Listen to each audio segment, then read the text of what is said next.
Thank you very much to be afforded this time to speak to the NYI from the NYI Council in this difficult time of the year where many things have changed drastically and some of us do not understand. Many of us are no more attending church. Many of us are sitting at home. Many of us are no more working. Many of us are no more attending school because of the changes that has been brought about by the coronavirus. I want to thank the council for inviting me to come to talk to the young people in the Drakensburg District on the topic of renewal, on the topic of restoration, on the topic of asking God to renew us as young people. As this topic unfolds, we will understand what does it mean, why do we need renewal, who need renewal. So before we start, we will pray. Let us pray. Dear God, we thank you for this time that you have given us, that we can come before you as your children in order to listen to your word which is truth, your word which transforms life, your word which gives us shape, your word which gives us direction.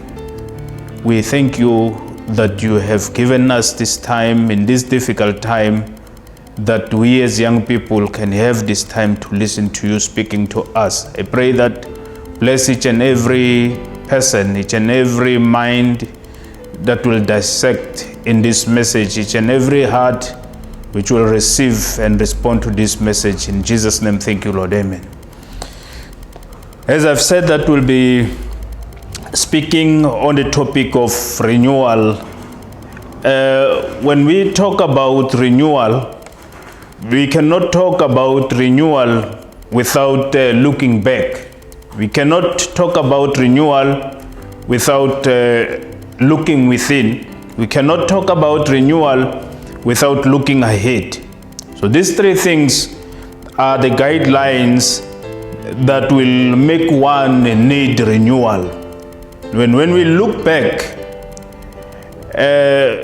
looking back makes us to remember how one has been, how certain things has been, the state of their origin.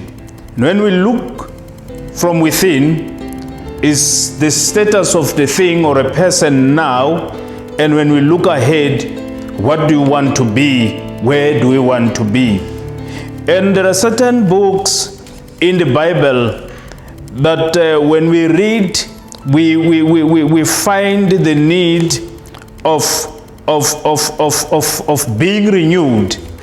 When we look at the book of Psalm chapter 51, it is the prayer of David.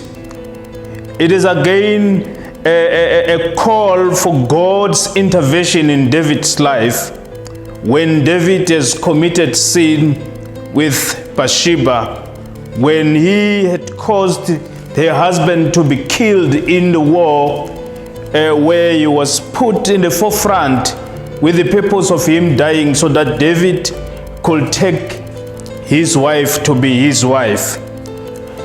When we look at the book of Psalm, where I've said in chapter 51, I will read in verses 7 through 15. It reads, I will read from the Message translation.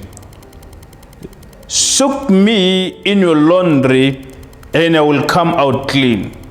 Scrub me, and I will have a snow white life.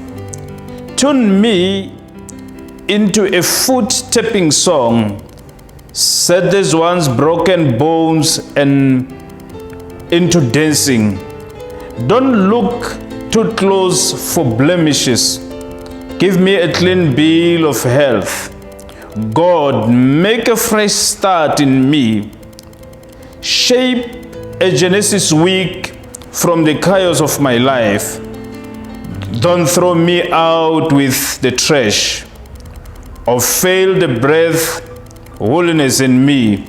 Bring me back from gray exile. Put a fresh wind in my sails. Give me a job teaching rebels to your ways, so the lost can find their way home. Commune my death sentence, God my salvation, God, and I will sing anthems to your life, giving ways and button my lips, dear God, I will let loose your praises. This is David speaking, asking God to renew his life. David has been a man after God's heart. David has been related to many things by God, man after his heart, and God has loved David. God has chosen David amongst his brothers and anointed him a king. But as things goes on, goes on in his life, David chose a wrong path, and he knew that he has sinned. When we read from verse 1, he's appealing, he's building his case before God, asking God and telling God how much he sinned against God. And now, where we have read, he's asking God to clean him. He's using the words like laundry. When you have soaked me, when you have put me in your laundry, I will come clean. He's using the words like scribe. Scribing, we know those who use different things when they bath. There are those things that you use to scribe your face. There are things that you use to scribe your body, and he's using all these things, but pleading to God so that he can return back to his origin, so that he can return back to his former condition, so that he can be made whole again, so that he can be renovated, so that he can be repaired again to his former condition. Because we know that when we are unclean, God is not pleased with us, and God cannot use us the way he will be wanting to use us. So in the midst of challenges, in the midst of difficulties that we are going through, some challenges makes us to sacrifice our Christianity, make us to sacrifice our belief, make us to sacrifice who we are, make us not to be complete in God. But here David is appealing to God. In other words, David wanted God to restore his joys. In other words, David wanted God to restore his strength, wanted God to restore his integrity, wanted God to restore his humanity, Ubuntu, understanding other people, loving other people, relating with other people.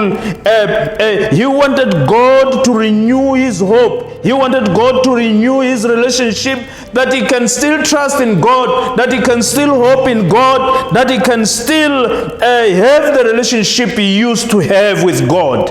So he's asking God, cause me, oh God, to return, regenerate me, recondition me, reform me, refuel me, refine me again. Yes, we have been in difficult times, young people, in this coronavirus. Some of us who have stayed home because of the regulations that certain ages should return to church, certain ages should not return to church, made us not to be effective in the manner that we're supposed to be effective.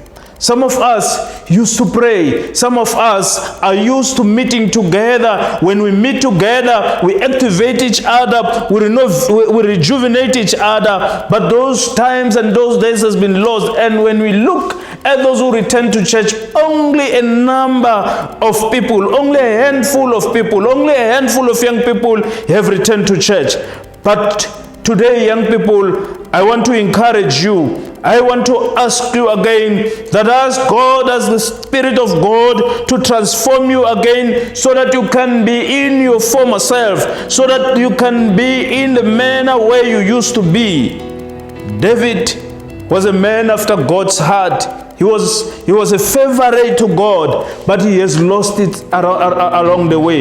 You might have lost it along the way. You might have lost your character. You might have betrayed your lifestyle because of certain things that are happening. But I want to ask you today to let God revive you, to let God transform you, to let God change you to the manner that you will please Him again. There are obstacles in the way of Christianity. There are things that people do them purposefully so that we can be sidetracked. But I want you to think and sing the song that I once heard. You might have heard the song. It's sung by Lavisa Faye. This song, it says something inside so strong. Each and every one of us has something inside us that is strong, but maybe that thing has diminished, maybe that thing has been distorted. But I want you to sing like this guy. He says, no matter one build the barriers, he said, the taller I will become. No matter how you refrain me from your rise, the faster I will run. And I want you to be encouraged, young people, that no matter what life has done to you, no matter what coronavirus has done to you, no matter what the devil has done to you, but tell the devil, no matter the barriers you build, the taller I will become, the faster I will run, because you cannot deny my rights in God. And David was sidetracked by the evil, the woman Bathsheba, and he has fallen into trash. But when Nathan, the prophet of God, visited him, he looked at himself and introspected himself and said, oh God, soak me in your laundry. I will become out clean. Scrub me and I will have a snow white life. And we need to ask God to scrub where the dirt has multiplied, because He is the only one who can scribe us, whether it is in our feet, whether it is in our armpits, wherever the devil has sidetracked us. God is ready to make us whole again. God is ready to make us face any challenge that we can face, so that we can return to our former self, so that we can be renewed, so that we can be reformed, so that we can be restored, so that we can be regenerated, so that we can still say we are the children of God, and God is ready to wash us again. We haven't seen, but maybe something went wrong in our lives that collapsed our strength, that collapsed our vigor, that made us to want to sit and not wanting to engage again. The media, the television, different talks, different criticisms against our religion, against Christianity, different pastors who behave wrongly, who make us not to think that we are in the right track. But I want to tell you today that God wants to renew you, that God wants to transform you, that God wants to make you whole again. I want you to reflect back. Where did it went wrong? I want you to look within. Where do you need refreshment? I want you to look ahead. Where are you going with the life that you are living now? And if something is wrong with your life, ask God, renew me, oh God. Transform me, oh God. Scrub me so that I can be clean. And when we are clean, we'll be ready to teach others. He's saying here, give me a job teaching rebels your ways.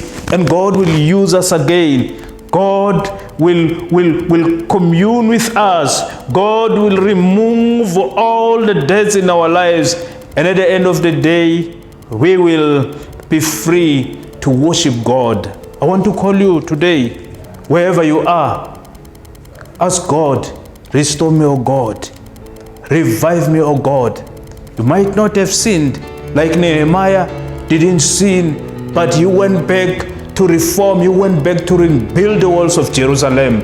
And maybe your walls have fallen. Did you know that as a Christian, wherever you are like a wall. You are protecting your community, you are protecting your family, you're protecting whoever comes close to you. But when your strength have been jeopardized by the evil one, you will be like the fallen walls of Jerusalem. But God wants to renew you. Let us pray. Dear God, we thank you for the reading of your word. We believe that whoever was listening will have an eager and a heart of wanting you to transform their lives, because your word is a transforming tool. Your word changes life. Your word gives hope. Your word strengthens us. I pray for each and every young people and everyone who is listening to this message in the mighty name of Jesus. Amen.